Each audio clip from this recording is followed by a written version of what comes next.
Anh Dũng thì trách nhiệm anh Dũng là phải chặt hết cái bộ xương đấy nha anh Dũng nhá. Anh em thì đông mà toàn là đứng nhìn không này, không chịu làm này. Chỉ có mấy đứa làm thôi. Đây này rất là đông, bên này rất là đông luôn mà chỉ đứng nhìn đây. Như này khi nào nó mới xong đây? Làm nhanh nhanh cho nó xong sớm chứ, nhội chứ. Nhưng mà thịt bò thì đâu có cần là chín quá đâu, nó chín tái tái ăn mới ngon, đúng không em Hoang? Đúng rồi. Ăn nướng tái tái thôi ăn nó mới ngon. Bây giờ anh em mình chia 20 người nhá. Mời cả nhà nhá. Mời cả nhà ăn thịt bò với mình nữa. Ai nữa? Bon. Hey, Bon. Bon kiêng lên nè. Bon kiêng. Giờ mấy anh em mình đang mổ bò nha mọi người. Ngày mưa thì anh em mình làm con bò liên hoan nha cả nhà. Nói chung là anh em mình cũng rất là đông nha mọi người nhá. Đấy anh em mình đông lắm. Đấy.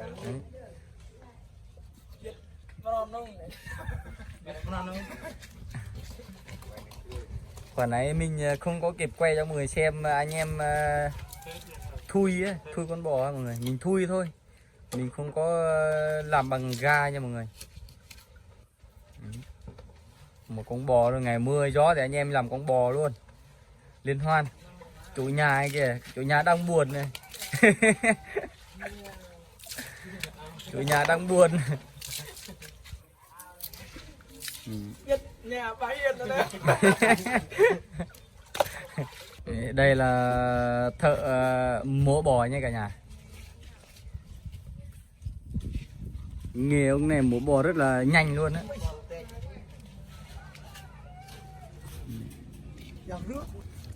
Có là toàn có không nằm trong đây này.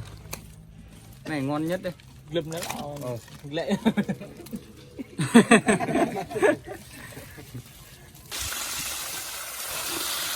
Anh em đang rửa cho nó sạch sẽ nha cả nhà. Rửa cho nó sạch sẽ để tí xác thịt này kia, băm xương này kia cho nó gọn gàng hơn.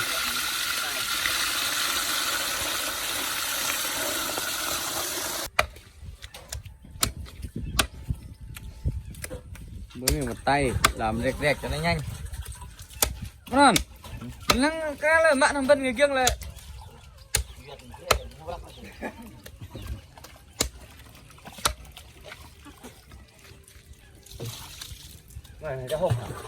Ngày mưa anh em làm nguyên một con bò luôn cả nhà.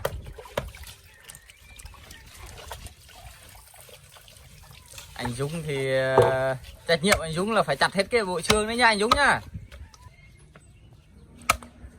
Anh em thì đông mà toàn là đứng nhìn không này, không chịu làm này. Chỉ có mấy đứa làm thôi. Đây này rất là đông, bên này rất là đông luôn mà chỉ đứng nhìn đây. Như này khi nào nó mới xong đây?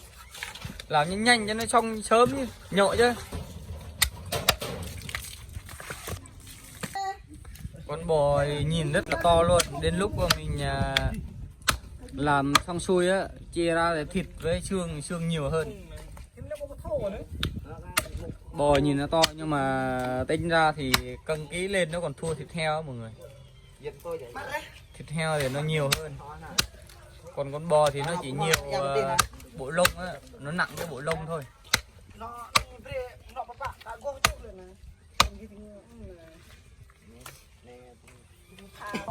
Lựa cái nào nướng đi. Lựa cái nào ngon ngon nướng.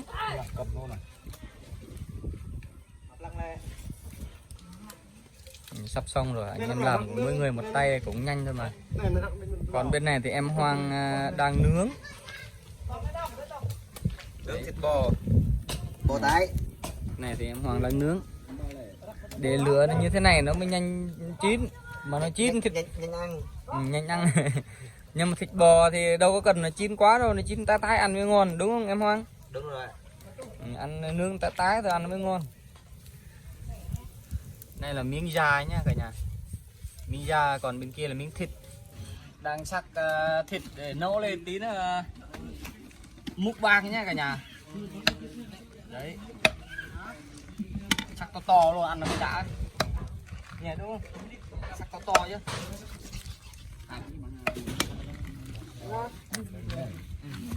Vừa thịt nạc vừa già nó mới ngon. Bên kia anh em đang nướng, bên kia cũng sắp chín rồi. Cái này mình nấu lên làm 2-3 món luôn. Hôm nay anh em mình đông quá, mười mấy người mà.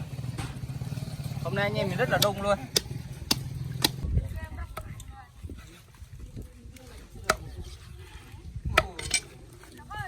Mọi người thấy thịt bò đây này, còn luôn. Làm miếng da này nữa, da này thịt bò này bò bê nên là da nó mềm lắm. Bò bê thôi, không có bò nước đâu. Bò nước làm gì có.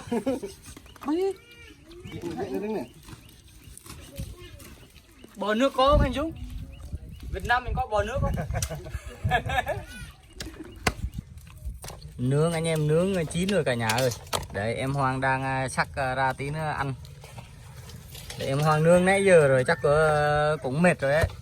Mệt chứ. Nóng quá, lửa nó cháy nóng quá mà. Bò bê mà ăn rất là mềm luôn, không cứng đâu. Bò nước á. Mẹ bà bò nước. Bên này anh em đang giả.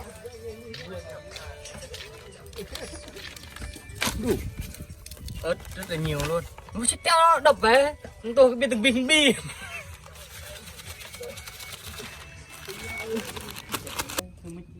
Anh luôn đang ghi tên. Đây là ghi tên họ hàng của mình. Đây là làm một con bò. Anh luôn đang ghi tên họ hàng của mình. Hôm nay làm bò để chia thịt nha cả nhà. Được rồi chị hứa. Khi nào hàng là tên này? Được mười mấy người rồi. 19 người. Chưa hết đâu, vẫn còn đấy. Tua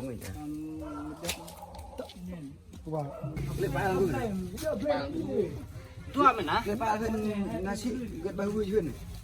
Lẹ nè. Mình cầm.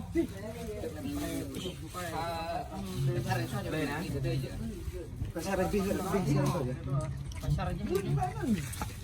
Bây giờ anh em mình chia 20 người nha.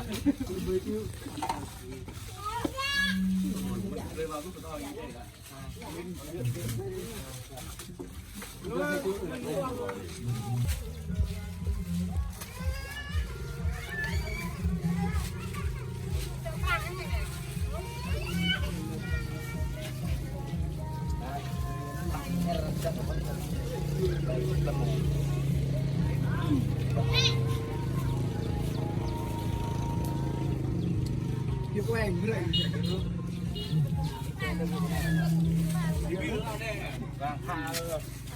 Rất là lôi nhá cả nhà nhá, tại vì đông người quá mà mình phải chia đi chia lại cho nó đều, không đều là người ta người ta lại nói mình chia không đều nữa. Mời cả nhà nhá. Mời cả nhà ăn cái bò với mình nữa.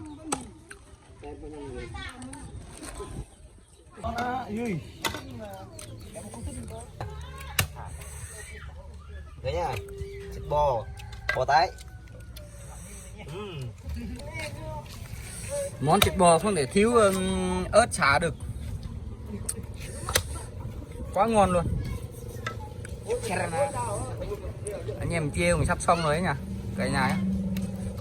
Anh em chia sắp xong rồi. Đấy em gió đang nướng miếng gạt này cực ngon luôn này, chín này, chín cái tái nó mới ngon nhỉ anh Thuộc nha. Chín cái tái nó mới ngon á. Chín tái này mới ngon mà. Anh Thuộc làm miếng đi chấm với Không có đồ chấm này. đó, còn mất ít đấy. Hồi nãy giá nhiều lắm mà. Mấy đứa nó ăn nhiều quá mà hết sạch rồi. Gọi nắm lên, tông lên.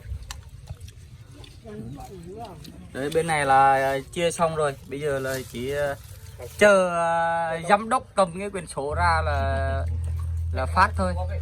Bên kia mấy anh em đang ngồi nhậu ấy cả nhà.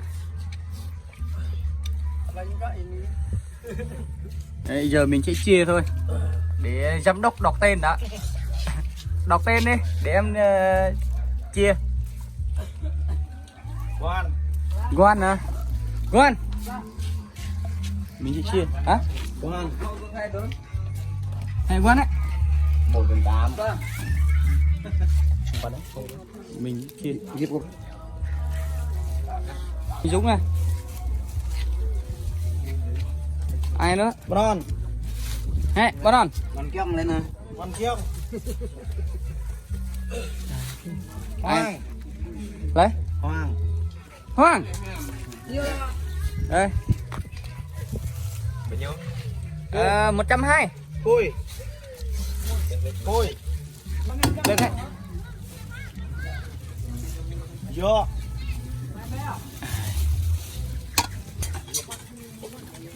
Nu. Còn cái này là của mình. Mình được trứng đây này. Không. Xong xuôi chưa? Giám đốc. Đây này Hùng này. Xong rồi. Xong rồi hả? Mấy anh em nhậu trước rồi.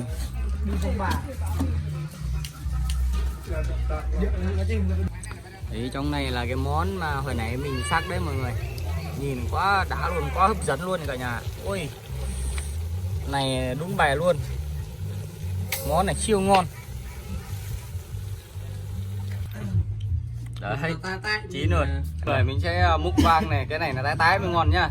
Đấy, chấm với xả. Ngon không?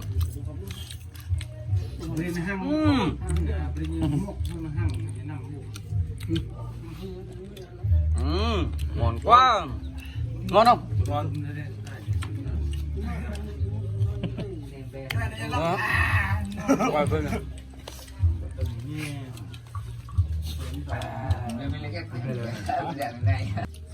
Ăn liên thuộc. Bè chạm. Mừng nhiều hoàng có sụp bè. Rồi mình. Bà làm cái hình có đánh ra. Bò bê mà ngon nhá. 100 mình dừng lại. Lên